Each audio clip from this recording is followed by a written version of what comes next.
How's it going, everyone? Welcome to Rads. Nottingham Forest well beaten today against Arsenal at the Emirates. Our second defeat in a row, third defeat of the season. We all knew that this run of games was going to be particularly testing, and it's already showing to be that. Off the back of that Newcastle game, we hoped we would have seen maybe just a bit more grit and determination, because it was not a good performance there, but this was always going to be a whole new ball game away at the Emirates, regardless of Arsenal's form. It was never going to be a straightforward one at all, but we didn't help ourselves. That's the most worrying thing. And there was lots of shades in this game of how we've played in so many away games in the first two Premier League seasons. Of course, up until this point, we've been unbeaten in the Premier League away from home, which was nothing to be sniffed at. Beating Liverpool, drawing with Brighton, who are doing fantastic, drawing with Chelsea, who are doing great as well. So, we can't ignore that. We're clearly a good team, but we got beat by a very good team. And what are the odds of us going away to these big grounds and winning every time? It's pretty unlikely. So that's not excusing it, but it was always going to be a possibility that in one of these games against Arsenal, Man City, Man United, away from home especially, that this could have happened, and it's happened today. So I'm disappointed about that, but of course we have to look at the lineup. Straight from the get-go, my confidence was dented, if I'm honest, by the fact that we were missing Morgan Gibbs-White and missing Elliot Anderson completely. Both of them having injuries which prevented them. Well, Anderson didn't go to the under-21s duty on the international break. Morgan Gibbs-White, I don't know why he went to the England camp as well, because he clearly has been suffering since that Chelsea game, and I don't really think he's been the same since when he has played. But missing both of those, I thought, was a real sucker punch. And then obviously not having Chris Wood from the start, he was jet lagged from obviously being the other side of the world over the international break with New Zealand. I understand that, but this means that Awani came in.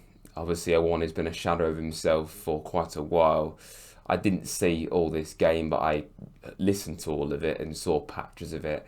But from what I could tell, Tyro, it was more of the same, and it wasn't all his fault. It just appeared like we were just outclassed basically and second best, not therefore going to create many opportunities for Awani ultimately. So, if the rest of the team's struggling, then the striker's going to be very isolated, not doing much. You can't really blame just Taiwo for that. But Taiwo coming in, he had to step up. He didn't appear like he did, but the whole team was off it again today. Obviously James Ward-Prowse coming in as well. Just hasn't really been the player that we expected him to be. I feel he's not been bad, but he's not really lit it up like we thought. I think the only thing he really offers is that set piece ability, but yeah, that's about it really. I don't want to criticise players too much, but that's just seems to me what the case is. The goals though, obviously we need to look at this. It started very badly off the back of that team news, conceding early on. I mean, they had a goal offside, Arsenal, through Timber. And then not long later, they had the ball in the back of the net. Odegaard initially having a shot. He was coming back from injury. I think this was his first game back. I might be wrong about that. But yeah, he's been out. He just shows how important he is to Arsenal.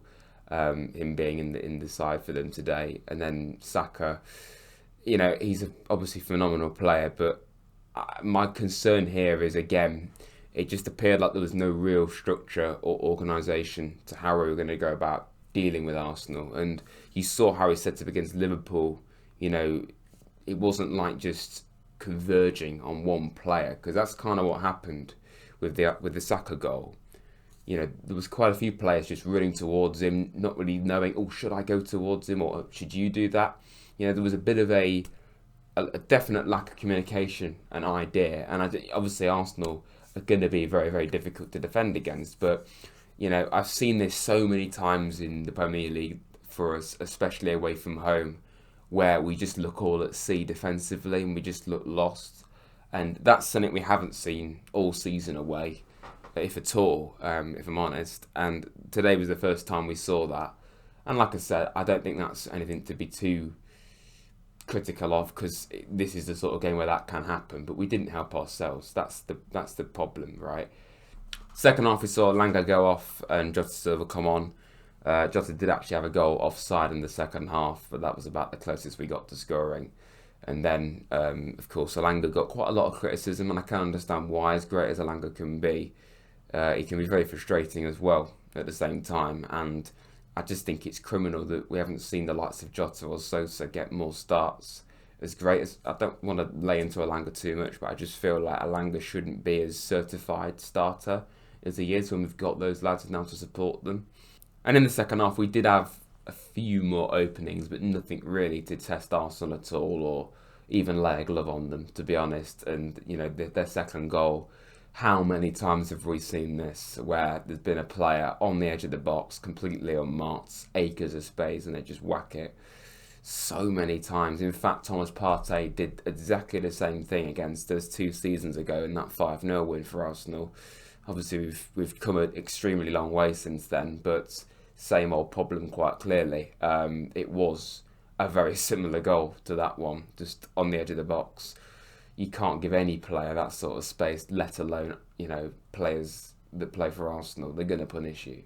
And then a 17-year-old, but a very good, exciting 17-year-old. I'm not going to try and pronounce his name. I should remember how to say it, but he came off the bench and, yeah, immediately punished us. He actually started this move and he finished it.